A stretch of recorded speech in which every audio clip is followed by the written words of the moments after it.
Bien, bonjour, on se retrouve au MIPIM pour parler commerce pour notre émission avec Se Loger Bureau et Commerce où je reçois Maëlys Rebora, chef de marché chez Se Loger Bureau et Commerce, et Patrick Piot, administrateur à la FNAIM du Rhône, à la commission investissement de la FNAIM entreprise. On va parler commerce, toujours pour savoir ce qui est vrai du faux, pour construire ou déconstruire les idées reçues. On a souvent dit que les commerces ne se remettront pas de la crise sanitaire. Maëlys, vrai ou faux? Qu'en est-il au niveau des recherches? Bonne nouvelle, c'est faux. On le voit en tout cas sur Se Loger Bureau et Commerce. On regarde en ce début d'année, on voit que les commerces ont bien repris, ça a repris un bon essor. On le voit notamment sur la demande, une demande à la location qui a été multipliée par 2,6 par rapport à avant la crise, avec une offre qui baisse. Donc elle baisse, elle est à moins 1% aujourd'hui à la location, mais quand on regarde particulièrement à la vente, on voit qu'on a une demande qui a été multipliée par 2 et une offre qui baisse de moins 14%. Voilà, on ne le voit pas encore se répercuter évidemment sur les prix, parce qu'on a des prix qui ont continué à baisser de manière assez régulière, on va dire, pendant les 2 ans de la crise sanitaire, ce qui a justement poussé à ce qu'on ait aujourd'hui autant de recherches et qu'on ait aujourd'hui autant une offre qui continue, qui commence à se contracter.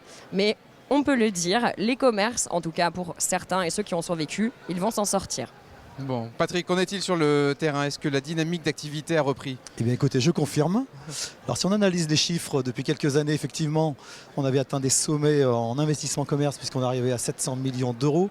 On est retombé au taux médian de 55-57 millions d'euros pour cette année, parce que les 3 grosses opérations même, c'est-à-dire l'embellissement du centre de la Part-Dieu, le centre de la Confluence et le centre de l'Hôtel-Dieu sont aujourd'hui entièrement commercialisés. Néanmoins, le marché du commerce au quotidien se passe assez bien, dans la mesure où il n'y a pas eu de casse majeure. On constate simplement un regain d'offres au niveau des biens qui concernent la restauration. D'accord. Ce qui s'explique un petit peu par cette crise sanitaire qu'on vient de traverser, évidemment. Donc là, on peut considérer qu'il y a une baisse des prix sur les droits au bail ou les fonds de commerce de l'ordre de 30%. 30% quand même. Voilà. C'est ce qui a été accusé par mes confrères, même si c'était un marché relativement opaque et qu'on a du mal à avoir les statistiques véritables au niveau de transactions quotidiennes. Là, on a une vision un peu sur le marché de la métropole lyonnaise et sur tout le Rhône-Alpes. Si on va dans les régions, Maëlys, quelles sont les régions ou les territoires qui ont le vent en poupe?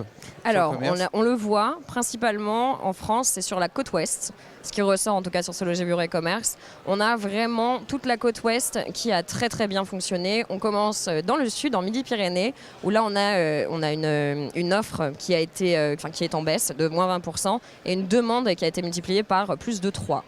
On monte un petit peu derrière, on voit l'Aquitaine, pareil, on est sur une offre en fait qui a été pareil, qui continue de baisser, on a moins 20%. Et pourquoi? Parce qu'on a des demandes en fait qui continuent d'exploser, on est à peu près à x2,9 et on a des prix. Alors en Aquitaine, ce qui était intéressant, c'est qu'on voyait des prix sur les commerces qui étaient quand même relativement stables, et là on voit qu'ils commencent un petit peu à monter. On a un peu la répercussion de cette tension sur le marché qui commence à se voir avec des loyers qui sont à plus 0,65%.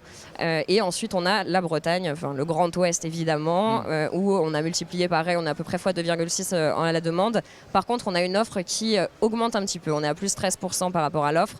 Et on a des prix, et là on est sur quelque chose qui est quand même assez intéressant en investissement, on a des prix qui continuent de baisser. On a moins 4% sur les loyers, on a moins 6% par rapport à l'année dernière sur les prix à la vente. Sur la région lyonnaise, sur la métropole lyonnaise? Sur la région lyonnaise, comme je vous le disais tout à l'heure, on n'a pas tous les chiffres encore.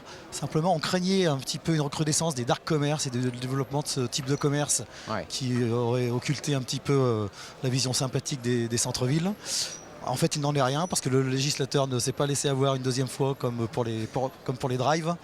Et je pense que beaucoup ne verront pas le jour. Et puis que le client lui-même, c'est quand même lui qui choisit. C'est un petit peu comme au cinéma. Et finalement, il revient très très vite au centre-ville dès qu'il peut le faire. Et sans masque qui plus est.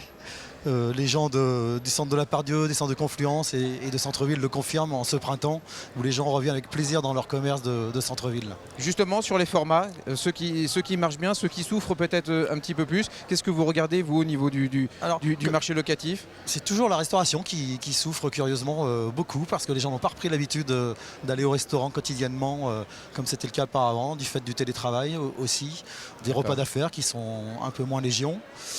Et les dark commerce, le click and collect, effectivement, ont aidé les commerces à s'en sortir au plus fort de la crise. Mais j'ai l'impression que c'est pas quelque chose qui va rester véritablement une habitude pour le pour le client lambda. Et sur le format centre commercial, vous avez, je crois, l'un des plus grands centres commerciaux de France, avec la Part-Dieu notamment. Tout à fait. Est-ce qu'on a retrouvé une dynamique d'activité? Il y a une certaine dynamique qui n'a pas cessé, qui n'a pas dévoyé pendant les fêtes de fin d'année. Ouais. Voilà. Personnellement, j'y étais pas plus tard que la semaine dernière. Et les gens effectivement se plaignaient un petit peu parce que les gens retournaient au centre-ville véritable piéton de la presqu'île. Il y a trop de monde, il y a trop de flux. Mais la Part-Dieu, ça reste quand même un lieu qui est en plein renouveau avec de nouvelles enseignes et qui a été remagnifié. Et voilà, je pense que les gens d'Unibail sont très contents de leur nouvelle implantation. Maëlys, dernière question sur ce qui a évolué depuis 2 ans, sur les recherches dans les types de commerce. Est-ce qu'on voit des évolutions notables dans les annonces? On voit quelques évolutions en effet quand on interroge, on prend le pouls un petit peu chaque année du marché avec l'Institut Potluck qui nous aide à mener cette étude. Et en fait, on pose la question à peu près un peu moins de 800 personnes. Et donc, on a eu quelques tendances qui ressortent. On a une première qui est que lorsqu'on recherche un fonds de commerce, un local commercial, un commerce de manière générale, on ne trouve pas forcément ce que l'on souhaite. Et qu'est-ce qui se passe? Du coup, on va envoyer son projet en fait directement. On va l'envoyer en espérant que les agences puissent le reprendre et puissent accompagner. Et d'ailleurs, c'est ce qu'on voit ressortir. Et ça a été vraiment très prégnant sur les personnes en recherche de commerce. On en a 40% qui ont déclaré que la crise avait accéléré le fait qu'ils souhaitaient être accompagnés par un agent aujourd'hui par rapport à avant. Alors c'est très intéressant comme statistique, puisqu'avant, on sait que sur les fonds de commerce notamment, on était quand même sur quelque chose qui était assez fermé, assez opaque. Les personnes avaient tendance aussi à pas mal travailler entre eux. En fait, ils se connaissent aussi bien sur certaines zones. Et là, en fait, on se rend compte qu'on veut certes investir dans les commerces, mais on ne veut pas le faire n'importe comment. On ne veut pas le faire avec n'importe qui. Et une des raisons principales que l'on voit expliquer cette tendance, c'est qu'on a été très impacté sur le marché des commerces par la crise, notamment par la fin des aides également. Et on a besoin de trouver quelque chose qui rentre dans le budget. On a besoin de trouver quelque chose qui nous intéresse dans l'emplacement sur lequel on souhaite s'implanter. Alors, on va changer potentiellement l'emplacement, mais on ne veut pas non plus aller trop loin. Et donc, ça nécessite une expertise qui, comme on va dire les paradigmes un peu de la recherche des commerces ont été bouleversés, ça nécessite une expertise qu'aujourd'hui les personnes, les particuliers, les professionnels qui recherchent n'ont pas forcément. C'est une bonne nouvelle pour les agents. Tout à fait, c'est une bonne nouvelle. D'ailleurs que nous constatons sur le terrain, puisque paradoxalement, beaucoup de projets de restauration et toutes les grandes enseignes de supermarchés essaient de revenir sur des emplacements centre-ville, des routes de béton qui n'avaient jamais été occupées jusque-là, avec des investissements assez conséquents. Donc aussi bien au centre-ville de Lyon que de Villefranche que de Saint-Étienne. Bon, deuxième idée reçue, dégommée en une seule journée. N'est-ce pas? Le commerce physique n'est pas mort. Tout à fait. Voilà. C'est une bonne nouvelle. Le MIPIM démarre très bien. Maëlys, Patrick, merci beaucoup. Merci à vous. Bonne journée, merci de votre invitation.